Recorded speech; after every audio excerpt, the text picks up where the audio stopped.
Rollos oscurecidos susurraban rumores, cines sombríos, donde temblaron sensores. Los 80 no fueron solo la era del exceso. Fue la década en que el terror europeo forzó límites. América no pudo soportar películas incautadas, prohibidas o susurradas como contrabando. ¿Pero qué las hacía peligrosas? Esta noche nos adentraremos en la película prohibida. 15 pesadillas europeas demasiado impactantes para las pantallas estadounidenses. 15. Antropos, 1980. Cuando el director italiano Joe Dato desató Antropos, también conocido como La Parca, en 1980, de inmediato ganó la reputación de ser una de las películas de terror más estremecedoras de Europa, y discutida por críticos y cinéfilos europeos. La trama es engañosa. Turistas varados en isla remota descubrieron las ruinas de una familia maldita y a un asesino caníbal acechando entre las sombras. Pero lo que sorprendió al público no fue el lugar. Fueron imágenes gráficas que siguieron.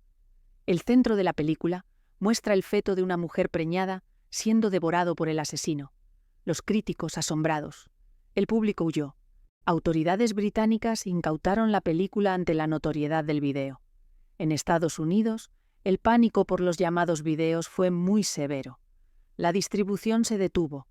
Los cines se negaron a exhibirla y Grindhouse vaciló ya. Detrás de cámaras, D'Amato se regodeó en la controversia. Presionó a su equipo para lograr efectos gore realistas, tan creíbles que algunos creyeron ver cadáveres. Rumores sobre el reparto circulaban. Muchos se negaron a ver la versión final. Censores de países exigieron recortes, pero D'Amato afirmó que el escándalo impulsó las ventas. Antropos salió de la circulación oficial, sobreviviendo en cintas piratas, intercambiadas entre coleccionistas. Pero años después, escenas que dieron origen a bandas consolidaron su estatus de culto. Hoy, los fans del horror la veneran como una de las películas italianas de terror más extremas. El legado de Antropos demostró que a veces los monstruos más aterradores no son sobrenaturales. Son apetitos humanos desatados. Y para América, esa verdad era simplemente demasiado grotesca para permitirla. Número 14. The Beyond, 1981. Lucio FCI ya era infame como el padrino del gore, pero cuando lanzó The Beyond, en 1981, incluso los censores más endurecidos se estremecieron. Está ambientada en Luisiana, pero filmada con el inconfundible surrealismo onírico del horror italiano. La historia sigue a una mujer que hereda un hotel maldito construido sobre una de las 7 puertas del infierno. Lo que empieza como atmósfera gótica se convierte pronto en un cuadro de pesadilla de gusanos que deshacen la carne y visiones sangrientas. En Europa, el público celebró su gran arte. En América, los distribuidores temieron y la MPA declaró la peli violenta para gran estreno, exigiendo recortes duros que arruinaron la visión de Che. Muchos cines no la proyectaron durante años enteros. Público de EE.OU vio versión muy censurada, llamada 7 puertas de la muerte. La obra maestra original quedó enterrada en el extranjero, detrás del telón. FCI luchó contra estudios y críticos. Su equipo recordó trabajar en condiciones cuando los decorados se inundaban con animales, a veces. Tarántulas reales se usaron en la escena de arrancar ojos. Los actores dijeron que apenas entendían el guión, pero la imaginería de las FCIs sostenía la historia. Críticos en Estados Unidos lo descartaron como basura incoherente. Sin embargo, la censura aumentó su leyenda. En los 90, copias sin cortar traídas de Europa circularon a medianoche. Revistas de terror declararon obra maestra perdida, y hoy se la aplauden como parte de trilogía Puertas del infierno de Che. Antes fue prohibido por incoherencia y gore. Ahora es surrealista. El relato de más allá nos recuerda que el horror no es solo miedo, es imaginación desatada para los sentidos. Esa imaginación se sintió como un caos. Para los fanáticos, se sintió como la libertad número 13, Posesión de 1981. Cuando La posesión de Andrés se estrenó en 1981, los críticos y el público no sabían si llamarla horror, drama surrealista o locura total, protagonizada por Isabella Gianni y Sam Neill. La historia sigue un matrimonio que se desmorona en Cold War Berlín, pero lo que empieza como un relato de infidelidad desciende a la psicosis, horror corporal y una escena de metro que los críticos llamaron la más perturbadora del cine europeo. dividió a los espectadores en Francia. Johnny, ganadora del premio a Mejor Actriz en Cannes, aunque más tarde confesó el papel, casi destruyó su cordura en Gran Bretaña. Sin embargo, el filme fue atacado de inmediato en el vídeo. Purga brutal. La mezcla alucinante de imágenes religiosas, sexualidad y efectos de monstruos fue considerada inapta para su estreno en Estados Unidos. Distribuidores recortaron casi media hora, quitando al filme su ritmo surrealista y dejándolo casi incoherente. Tras bambalinas, Jodorowsky discutió con los productores que le pidieron de verdad moderar su visión. Rechazó los efectos especiales de Carlo Aldi. El mismo artista de E.T. y Alien sorprendió a técnicos viejos. Algunos susurraron que Janie sufrió un colapso nervioso tras grabar escena de convulsión en el metro, aunque luego dijo que tardó años en sanarse por décadas. La película Possession quedó enterrada por censura y rollos prohibidos. Sin embargo, halló vida extra en copias piratas. Fans del terror susurraban sobre la versión sin cortar como si fuera prohibida. Escritura, hoy en calidad impecable. La película es aclamada como uno de horrores europeos audaces de su década. Lo que veían los censores como caos y obscenidad, la historia lo llama arte. Esa es la paradoja de la posesión prohibida por su extremo. La película es recordada por su genio. 12, Feria Caníbal, 1981. Si Cannibal Holocaust marcó la pauta para los thrillers de jungla italianos. Cannibalox, de Umberto Lindsay, en 1981, lo llevó más lejos y se comercializó con un eslogan escalofriante, prohibido en 31 países.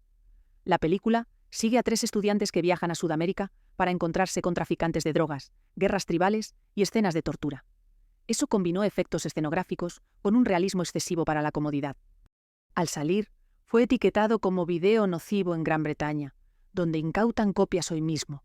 En Estados Unidos, la MPAA exigió recortes. La película quedó irreconocible y distribución ilegal promocionó realmente la versión sin cortes como la más violenta además. El público susurraba que era terrible para terminarla, por completo.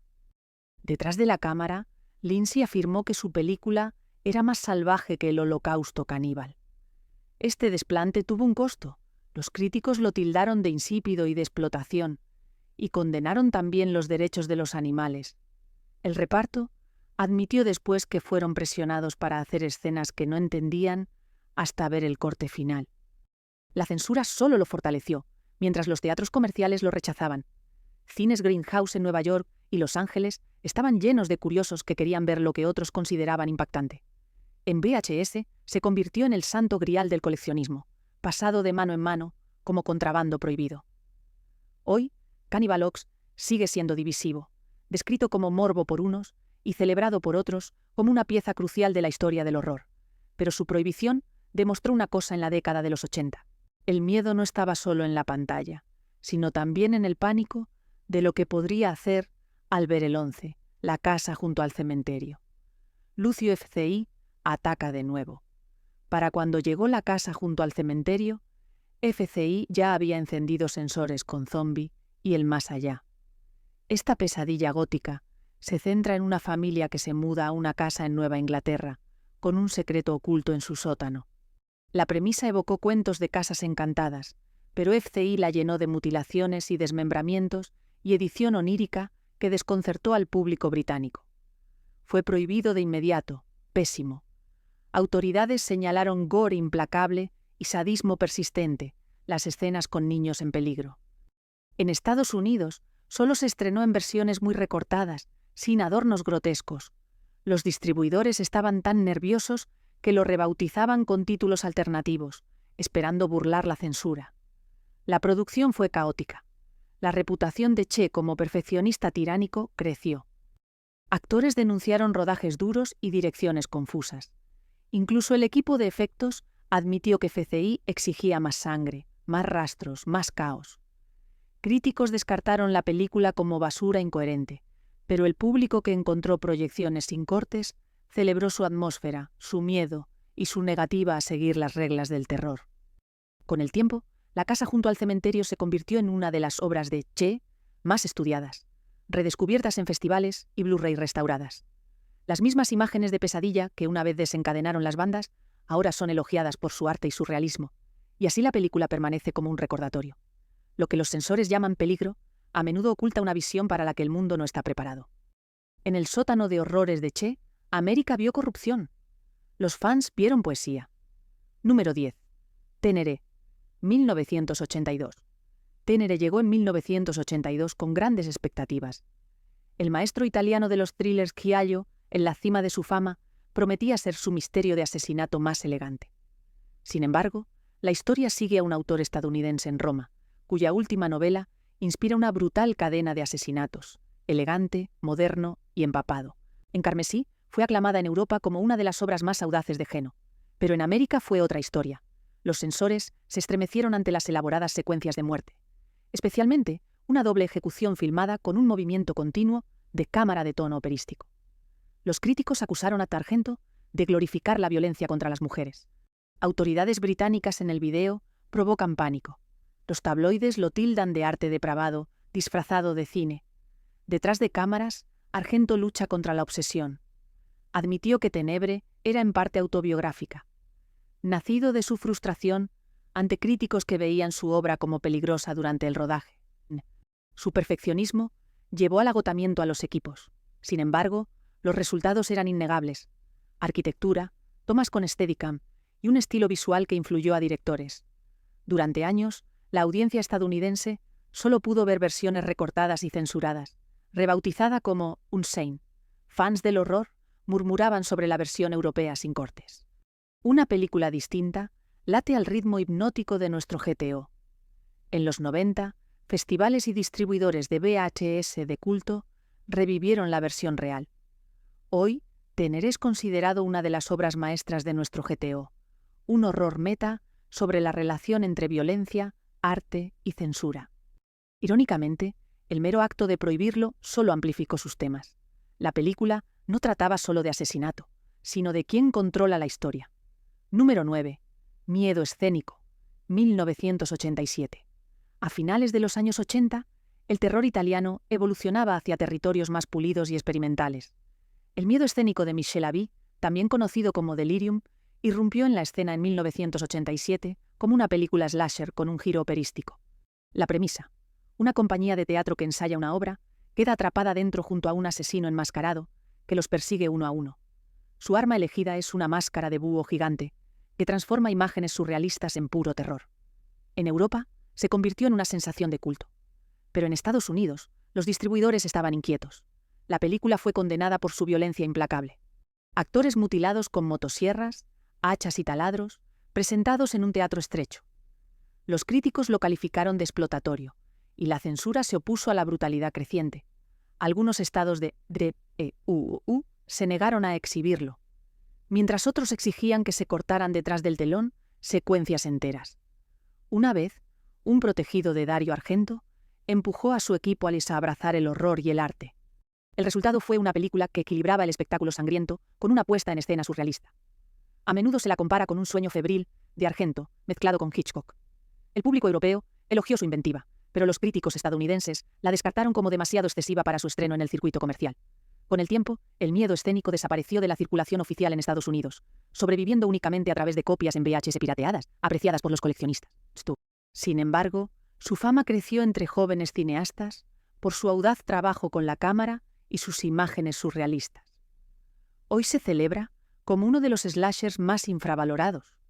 Película prohibida, no por carecer de arte, sino porque su arte era violento para gustos estadounidenses. Fenómeno número 8. 1985. Dario Argento volvió en 1985 con Fenómenos, una extraña fusión de terror, fantasía y misterio sobrenatural, con Jennifer Connelly entre sus primeros papeles. Narra a una chica muy capaz de hablar telepáticamente con bichos. Enviada a un internado suizo, acechan crímenes. Ella se une a un entomólogo en silla de ruedas, interpretado por Pleasance. El resultado: mezcla de belleza y horror grotesco. En Europa, el público abrazó su surrealismo. En Estados Unidos, censores tenían otros planes. La cinta titulada Creepers y recortada en 30 minutos, borrando parte de su atmósfera. Lo que quedó fue confuso y desarticulado. Los críticos llamaron incoherente, pero entre fans del horror corrían rumores. La versión europea sin recortes fue una película entera, una pesadilla alucinatoria con imágenes del género tras bambalinas. La producción fue tensa. Argento chocó con los productores por la duración de la película y su tono extraño. Connolly, con apenas 15 años, soportó rodajes duros, incluso escenas con enjambres de insectos reales. Testigos recordaron que se desató un caos similar al de la FCI en el set, mientras Argento empujaba hasta los extremos. Nadie más se atrevió. Durante décadas, Estados Unidos solo conocía fenómenos en su forma mutilada. Pero cuando surgieron DVD y Blu-ray, fans vieron al fin toda su gloria, con una banda sonora de rock rara que incluía a Iron Maiden y Motorhead. Antes, censurada como basura incoherente, se celebra ya. Como una de las pruebas tan audaces de nuestro GTO, los fenómenos demostraron una muy extraña verdad. A veces las pesadillas más inquietantes son las que no tienen sentido, y por eso censores les temían. Número 7. Santa Sangre, 1989. Alejandro Jodorowsky. Santa Sangre nunca fue una película de terror común. Fue un sueño de ópera. Estrenada en 1989, el surrealista mexicano-chileno se alió con productores italianos para hacer una película tan extraña, tan violenta y tan poética que el público no supo qué hacer con ella.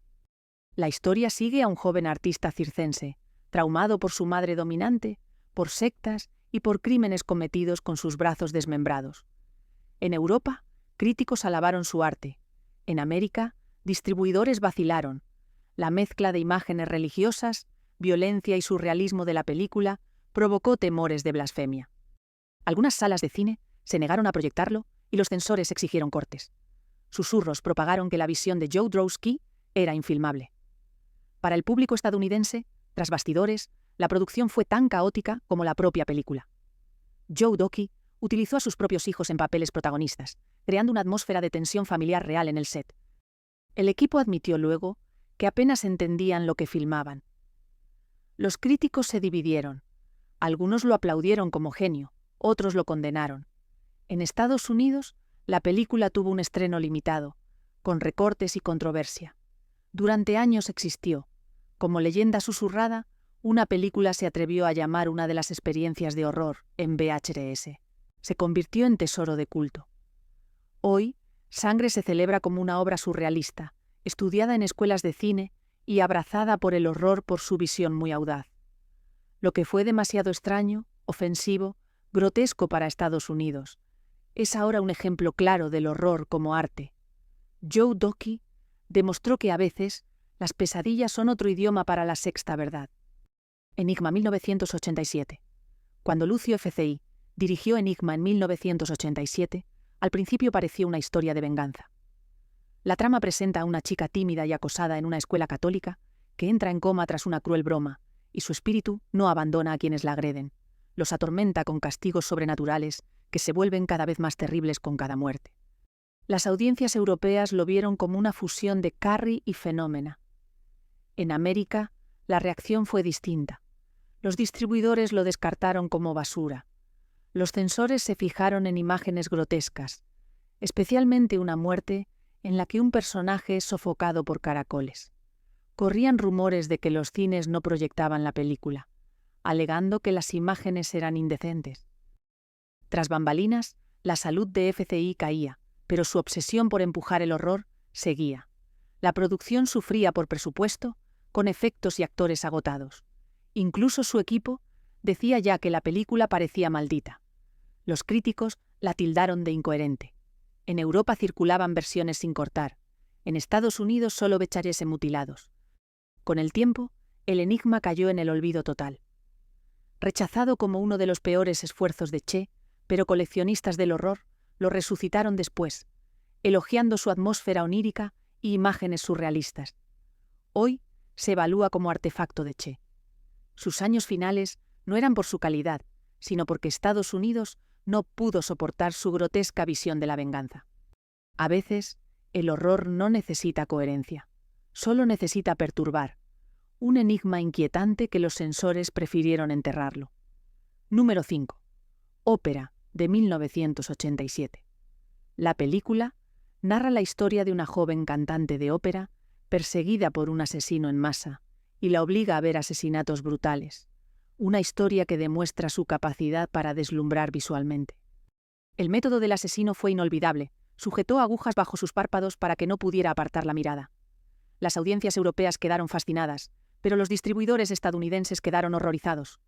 La MPAA exigió recortes drásticos a sus secuencias más violentas, alegando que las imágenes de agujas en el ojo eran demasiado sádicas. Algunos cines se negaron por completo a proyectarla, y su estreno en Estados Unidos se retrasó drásticamente. Los críticos en Estados Unidos lo calificaron como un espectáculo perverso, de gran controversia. Detrás de escenas reinaba el caos en todo el país. Argento chocó con los productores por sobrecostos. La actriz Cristina Marcia fue traumatizada por las exigencias de Argento, obligada a soportar largas horas de rodaje. Para empeorar, Argento, él mismo, resultó herido en el set, y había rumores de accidentes misteriosos plagaban la producción. A pesar de las prohibiciones, la película cultivó un culto de seguidores que susurraban sobre la versión sin cortes, en la que el arte de Argento se mezclaba con una violencia impactante. Cintas piratas circulaban entre los círculos del terror, manteniendo viva su leyenda a lo largo del tiempo. Las restauraciones revelaron la cinematografía deslumbrante de la película y sus inquietantes secuencias de ópera. Hoy, entre las obras más ambiciosas de A.R. Gen, la ópera es elogiada como una fusión audaz de belleza y brutalidad. Sin embargo, su prohibición mostró ya una verdad simple. América no estaba lista para arte que exigía mirar horror sin pestañear. Cuarto. Ciudad de los Muertos Vivientes. En 1980 ya, la Ciudad de los Muertos Vivientes, conocida ya como Las Puertas del Infierno, fue estrenada como la primera parte de su trilogía apocalíptica. La historia empieza cuando un suicidio de un sacerdote en una pequeña ciudad desata fuerzas sobrenaturales que abren las puertas del propio infierno. Lo que vino después no fue solo horror, fue una embestida de visiones grotescas, cuerpos que vomitan, intestinos, cabezas taladradas y cadáveres que emergen de la tierra. Las audiencias europeas estaban acostumbradas a extremos de gore, pero distribuidores estadounidenses vacilaron. La MPAA exigió grandes cortes, dejando una versión mutilada que borraba el ritmo alucinatorio de Che. Críticos la llamaron incoherente y otros la acusaron de inmoral. En Gran Bretaña, se añadió pronto a la lista de videonastis, incautada en redadas y condenada en los tabloides. Detrás de la cámara, FCI empujó a su equipo a crear gore realista de la época. Más tarde admitieron que los actores estaban muy perturbados por la violencia. Circulaban rumores de que incluso fans del horror se desmayaron durante las proyecciones. Durante muchos años, la película fue un secreto de culto en Estados Unidos. Disponible solo en versiones censuradas. Copias sin cortar circulaban entre coleccionistas. Hoy es un hito del terror europeo, prohibido y ridiculizado, pero vindicado. El mensaje de Che era claro: si existiera el infierno. No era una metáfora, y eso incomodó mucho a los espectadores. Número 3. Demonios. Demonios, de Lamberto Bava, producida por Dario Argento. Fue una de las películas de terror italianas más enérgicas y aterradoras de la década. Estrenada en 1985. Su energía cambió el terror europeo. Contó la historia de una proyección de una película de culto, en la que el público se transforma en demonios que devoran carne. Pronto, el cine se convierte en una trampa, y el arte y la realidad se funden en una pesadilla bañada en sangre. Audiencias europeas aplaudieron su originalidad, pero en Estados Unidos, los censores se alarmaron. La MPAA recortó su metraje, eliminando escenas de degollamientos, bañadas en sangre, ataques y grotescas transformaciones. Los críticos lo descartaron como gore. Otros susurraron que estrenar una película en la que ver cine significaba una sentencia de muerte era peligroso. Detrás de cámaras, la producción fue caótica y vibrante. Bava, siguiendo a su padre, abrazó el toque de Argento para el espectáculo. El elenco recordó noches rodando en decorados claustrofóbicos, cubiertos de sangre falsa. La banda sonora de metal pesado, como Mötley Crüe, únicamente amplificó el caos en Estados Unidos. El corte censurado redujo mucho su impacto. Quienes hallaron la versión europea sin censura quedaron sorprendidos. El bootleg en VHS se difundió por convenciones de terror y demonios. Ya tiene un seguimiento de culto. Se la considera una de las experiencias de terror italiano por excelencia de los 80. Prohibición irónica. Demonios fue, en verdad, una película sobre la censura, sobre lo que ocurre cuando el horror salta de la pantalla para los censores estadounidenses. Esa metáfora golpeó cerca de la realidad. Número 2. Cannibal Holocaust, 1980. Ruggero Deodato Cannibal Holocaust sigue siendo una de las películas más infames jamás hechas. Tras su estreno, en 1980, fue promocionada como la película controvertida. La historia sigue a un equipo de rodaje que desaparece en la selva amazónica.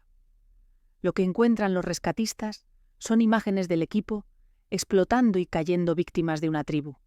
Presentan realismo tal que muchos creyeron que eran auténticas. En Europa, la película fue prohibida. En América, varios países la censuraron. Los censores condenaron la violencia, los asesinatos de animales grabados. Deodato fue detenido en Italia y obligado a demostrar que sus actores seguían vivos tras rumores de que los asesinatos eran reales. La producción fue brutal. Los actores soportaron duras condiciones en la jungla, y Deodato llevó a su equipo al límite. La decisión de matar animales ante la cámara los hizo mundialmente conocidos. Los críticos lo llamaron obsceno e inmoral, inapto para audiencias civilizadas, pero los fans del horror aseguraban que era una obra maestra de metraje hallado mucho antes de existir ese género. Durante décadas Estados Unidos solo conoció versiones censuradas. Sin embargo, contrabandistas difundieron la versión sin cortes, cimentando su reputación. Hoy se estudia como cine de terror y como comentario sobre la explotación. Cannibal Holocaust no fue prohibido, fue temido.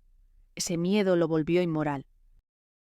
Número 1. Suspiria de 1977. Estuvo prohibida hasta los 80, aunque se estrenó en 1977. Dario Argento.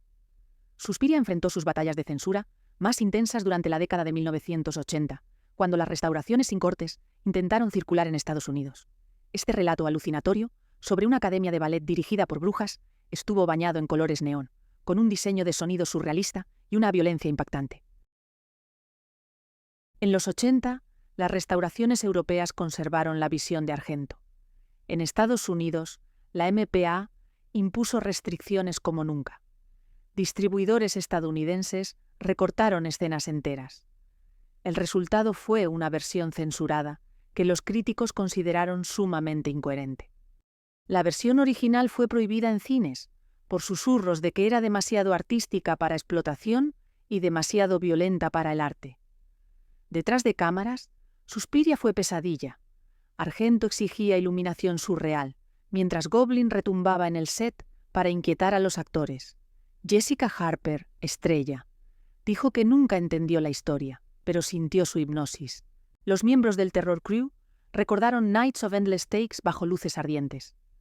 A mediados de los 80, los fans de terror en Estados Unidos anhelaban ver la versión sin cortes. Cintas europeas circulaban en secreto. Mientras las revistas de terror describían con frenesí, festivales prohibidos mostraron copias traficadas, arriesgando acciones legales. Cuando la versión completa por fin resurgió décadas después, en su esplendor remasterizado, el público comprendió por qué había sido suprimida. Suspiria no era horror hecho arte, demasiado vívido, surrealista, implacable. Y por eso ocupa el puesto número 1, más que cualquier otra banda. Horror europeo de los 80, Suspiria demostró que lo que América más temía no era gore. Belleza envuelta en terror. 15 películas. Cada película fue mutilada o enterrada, y todas sobrevivieron. Pasaron de mano en mano, susurradas en proyecciones nocturnas, renacidas como leyendas. ¿Qué dice eso de nosotros? ¿Que las películas a las que más esfuerzo pusimos para matarlas se convirtieron en las que recordamos más? ¿Cuál de estas pesadillas prohibidas te atreverías a ver? Dale me gusta, suscríbete y cuéntanos abajo.